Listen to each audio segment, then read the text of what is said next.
As you can imagine, it is a real time of uncertainty, especially for parents and students who found their lives upended with school closures, shifts to remote learning, and of course, concerns about grades and college applications. So we decided to get an overview of all these key changes and steps parents and teachers and students can be making. And with that, we're going to be joined now by the former admissions officer of Barnard College and Columbia University, also co-founder of Expert Admissions, Bari Norman. Bari, welcome.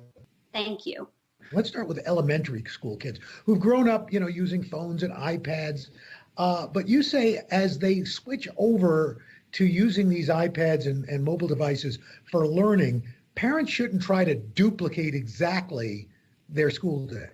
The goal is basically to keep an educational environment, to keep them engaged, and to have a routine, yes, but not one that's so rigid and strict. So we're looking at basically 1 to 3 hours a day, depending on the age of the child and what's assigned at school. And then we move on to middle school, and high schoolers. And a lot of these schools are now adopting pass-fail grades. What kind of impact will that have going forward once we hopefully move into going back into normal school sessions? I would say that if you can do well and you're being offered the opportunity to take a grade, that it's a good idea to do so. But let's assume your school has gone pass-fail. Colleges can handle this pretty well. They have a holistic review process. They're definitely going to focus more on the grades that existed before. Okay, let's talk about juniors who are, getting ready for SATs, ACTs. Those are being postponed or dramatically different. What happens now? This is the single biggest source of stress for students I've found, this testing postponement and the unknowns. Many students have been preparing for months for these exams. They've mentally been preparing for years, and then the test was suddenly postponed. Right now, we're scheduled for June, but students need to be prepared that June will likely be canceled. So we're looking at late summer, early fall. The best thing that students can do is to create a plan that works for them, sort of a mix of a pause and preparation. You don't want to be studying endlessly between now and the fall.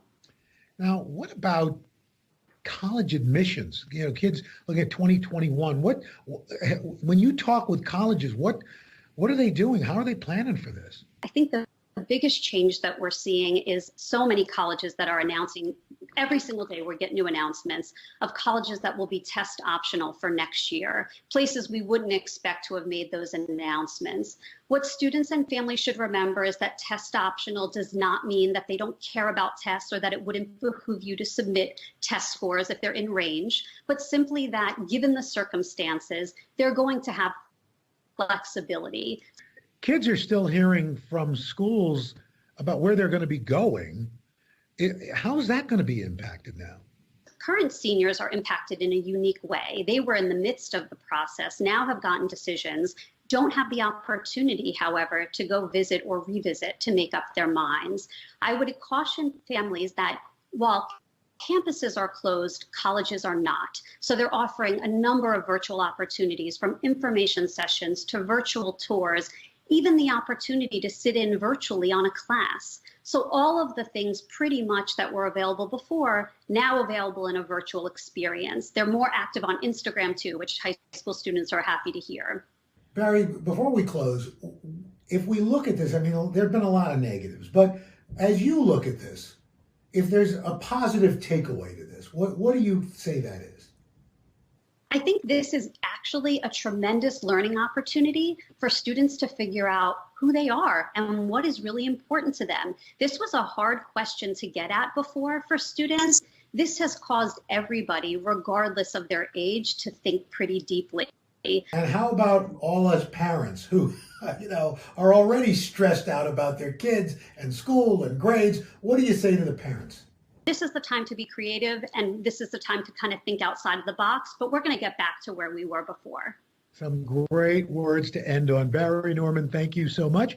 And we will be right back as the third hour of Today continues.